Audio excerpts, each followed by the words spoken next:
그리고 연제구 같은 경우도 보세요. 아까 말씀드렸던 토고 한양 아파트가 이 5개 단지가 있는데 오차가 아마 좀 내용 용수가 좀 늦었어요. 그것 때문에 좀 많이 늦게 됐던 곳이 있고, 옆에 있는 더 샵에서 더 호수가 지었던 곳도 약간은 뭐였냐면 약간 온천천을 북쪽으로 접하고 있다 보니까 약간은 좀 상품 가치가 좀 없었던 것 같아요. 그래서 이 토곡이란 곳이 옛날에 연산동에 막혀있는 동네였는데, 그래서 집값이 약간 쌌어요. 이제 해운대 연결되면서 좋아지긴 좋아졌어도 조금 뭔가 애매한 느낌이 좀 있죠. 그래서 보시면 요 앞에 있는 천 쪽에 보면은 연산 8구역도 있는데, 여기는 항상 토곡은 여러분들 너무 가대평가하시면 안 돼요. 망리주공도 마찬가지고요. 아시겠죠? 그리고 나머지 연제구 쪽에서도 보면 일단은 연제구 쪽에는 시청 근처 쪽이 그나마 지금 나은 상태인데, 보시면 시청 근처의 아파트 값치고는 좀 싼 동네가 연제구, 부산 같아요, 부산. 연산 5구역부터 해서 제가 연산 4, 그 단독주택 재건축을 제가 또 했었거든요. 그러면서 롯데가 들어와가지고 태영하고 했었는데, 그래도 뭐 제가 봤을 때는 일단 시청 근처의 주거지 중심 곳은 집값이 잘 안 떨어져요. 전세가 받쳐주다 보니까. 근데 생각보다 연제구가 집값이 많이 안 나가요. 가격 탄력을 보면요, 확실히 남구보다 못한 곳이 연제구, 동래구 같은 느낌 들어요. 그래서 거제 4구역 쪽에도 뭐 이쪽에도 위치가 나쁘지 않죠. 그 대신에 여기 좀 규모가 만들어지는 거 보면 약간 규모 좀 작게 이렇게 만들어지고 있다는 거 말씀드리고 싶고요. 그리고 나머지 이제 여기서 보면은 연산하고 교대역 사이에 이 가로주택 있잖아요. 가로주택요. 여기 옛날 아버지가 살던 집이 있는 동네인데 위치는 좋은데요. 상가가 너무 많이 확산되고 있어요. 또 중구단지하고 연결됐다 보니까 내가 봤을 때 그냥 그림만 그리는 정도 수준이고 다시 좀 잘 안 되고 있다 라고 보시면 좋고, 그 홈플러스부터 해서 연산자에 내가 살아봤는데, 연산자는 집값이 진짜 안 올라가요. 네. 그래서 생각보다 연제구 쪽이, 연산동 쪽이 집값 탄력이 좋지 않고요. 대신에 그 어디입니까? 양정 쪽 있죠. 양정 1구역, 양정 3구역 있고, 연산 옛날에 2구역, 6구역 있고, 3구역이 있는데, 그 동네가 아파트촌으로 다 바뀌면서 거기는 많이 좋아졌죠. 근데 항상 알아두셔야 될 건, 이 연제구에 그 20년 살던 저희가 말하는 입장에서는 연제구, 동래구가 생각보다 집값의 탄력이 좋지가 않다 라고 보시면 좋아요.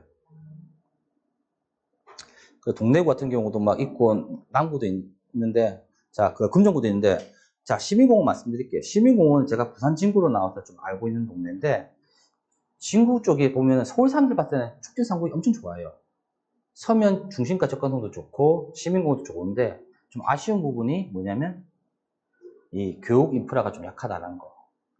그리고 여기 같은 경우도 고도 제한 이것 때문에 말도 많고 타업도 많이 끌었어요. 그렇다 보니까 이 구역은 빨리 갔어야 돼요. 촉진 2-1구역 GS 건설했을 때도 갔어야 되는데 시공사 바뀌었잖아요. 그거는 공사비 증가되는 거를 GS 건설에 부담을 주니까 시공사가 바뀔 수밖에 없는 이게 제수처 취한 거고요.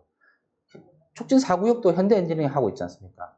거기는 추가 부담은 2, 3인 줄 알았더니 한 7억 정도가 늘어나 버리니까, 내가 봤을 때는 이 동네도 마찬가지로 지금 뭐냐면 빨리 갈 수가 없다는 거예요. 왜 빨리 갈 수 없냐? 분양가 자체가 안 받쳐주잖아요. 그럼 연제구, 동래구 집값 다 같이 올라가 줘야 돼요. 그래서 시민공원에서는 진짜 근접한 촉진 3구역밖에 없는 곳이던데, 촉진 3구역이 만들어지고 나면 더 좋아져요. 근데 촉진 3구역이 만들어지기 전까지는 약간은 아직까지 교육 인프라든 모든 부분이 애매한 부분이 좀 있다. 그러면 내 같은 경우는 5년, 7년 전에는 촉진 3구역이 정말 좋았죠. 하지만 저는 지금 생각드는 바가 시민공원이 있더라도 일단 시민공원에는 그늘이 없어요. 그래서 제가 봤을 때는 해운대만큼은 못 따라가지 않겠나. 그래서 사람들이 비교했던 게 뭐냐면 우동 3구에 살까요? 촉진 3구에 살까요? 비치 아파트 살까요? 옛날에 얘기 많이 했거든요. 지금은 딱 뭐냐면 가격을 보십시오. 차이가 많이 나잖아요. 근데 촉진 3구역은 조금 촉진 3이 빨리 나가줘야 돼요. 그래야지 나머지 구역들이 다 살아남는 거예요. 촉진 3이 거의 제일 늦은 상황이 발생하고 있으니까, 그래도 촉진 3은 내가 봐도 나쁘지 않지만은 좀 약간은 옛날만큼 좀 영성이 좀 떨어진 것 같지 않나 라는 생각도 가져봅니다. 그리고 금정구 쪽에도 보면은 장전 레미안이 최고의 히트 작품이었잖아요. 근데 저는 그래요. 여기에서는 뭐냐면 여러분 서금사 이게 5구역, 6구역 얘기 많이 끝내잖아요. 거기는 여러분 가보시면 아시고 언덕 쪽에 붙어 있고 서금사 같은 경우는 진짜 좋아졌던 이유가 뭐냐면 재개발을 하면서 기반시설을 만들어야 되는데 서금사는 기반시설부터 먼저 만들었어요. 그래서 내가 봤을 때 정말 좋은 A급은 뭐 서금사라는 단어를 안 붙이고 이게는 그냥 다른 동네에 붙이면 오는데 서금사 A구역은 그나마 위치가 좋아요. 그 부곡 2구역 같은 경우도 옛날 도로 진입하는 그것 때문에 말이 많았다가 지금 진행이 잘 되고 있잖아요. 저는 뭐냐면 금정구 장전 레미안부터 포함한다고 보면 평지까지 이어지는 곳은 서금사 A하고 부곡 2구역이에요. 근데 그 위에는 서금사 5, 6구역 같은 경우는 아시겠지만 가보시면 아시지만 경사도 있고요. 그게 아직까지 그렇게 주거지로 좋은 곳이 아니고 투자자로서는 작은 돈 넣고 수익을 창출할 수 있는 곳이었기 때문에 그랬던 곳이고, 그리고 터널이 딱 뚫렸잖아요. 그러면서 서금사 5, 6구역이 제일 열심히 홍보했죠. 앞으로는 접근성이 너무 좋아졌다고. 근데 저는 상품 가치로 본다고 하면 좀 약간 뭐냐, 서금사 A하고 부곡 2까지는 좀 제가 봤을 때 괜찮다고 보고, 이런 곳들은 좀 뭡니까, 금정구 쪽에 생활권 있는 사람들은 접근하셔도 나쁘지 않다고 봐져요. 자, 그리고 아까 말씀드린 것처럼 요거는 제가 블로그 우연찮게 보다가 보니까 나왔는데, 비수도권의 공시가격 2억 이하짜리가 4월 8일부터 시행되다 보면 연지자의 1차 59평형, 사직 당류예가 59타입, 동네 동일 스위트 있죠. 이건 한번 잘 보세요. 동네 스위트가 그 뭐냐면 제가 용인고등학교 있지 않습니까? 그게 땅을 우리 그 이사장님이 알아가지고 팔아가지고 아파트 질렀는데 그 동네 그 사적지 있잖아요. 사적지를 좀 개발을 해가지고 그게 또 아파트도 나오려고 하고 있거든요. 그래서 내가 봤을 때는 원래는 처음에 분양가 대비해가지고 위치 안 좋던 곳이 동일 스위트였는데 앞으로 좀 좋아질 가능성 좀 있다고 좀 봐져요. 아시겠죠? 그래서 원래 명륜동 아이파크 쪽에 좋은 곳인데 사적지들이 이제 개발하다 보면 거기에서 공원을 조성해주고 거기다 아파트도 짓거든요. 그래서 금종구 옛날에 경동에서 지은 숲속에 있는 아파트처럼 잘 되어 있는 곳이고, 그러면 그게가 막히는 동네였는데 좀 뚫린 느낌이고, 그 뚫리다 보니까 명량동도 좋아지기 시작한 거예요. 아시겠죠? 그래서 여기도 한번 관심 있게 보시면 좋고, 항상 뭐 제가 보니까 올해는 아직까지 부동산 시장에 큰 변화는 있지는 않겠지만은 저는 이 생각 들어요. 자, 일단 서울 지역은 빈박하게 돌아가지만 소득이 안 받쳐주다 보니까 너무 또 투자가 많이 들어가잖아요. 그래서 그게도 뭐냐면 짧게 보고 들어갔다가 나오는 것도 나쁘지 않고요.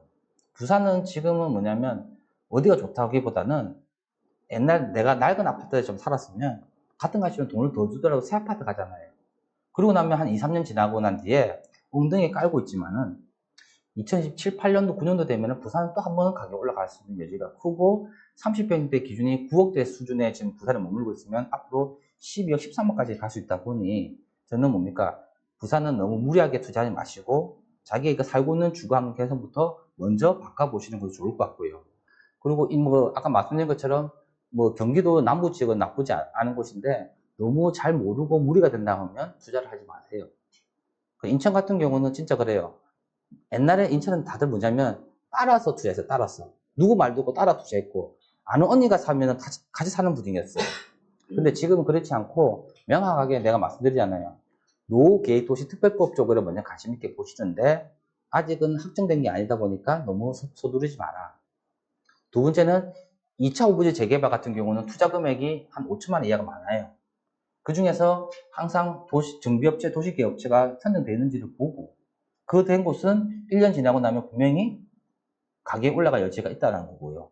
그냥 4천만 원 넣었으면 4천만 원 벌 생각하지 1일 2억 벌 생각을 하지 마시고 인생을 바꾸려고 하지 마십시오. 아시겠죠?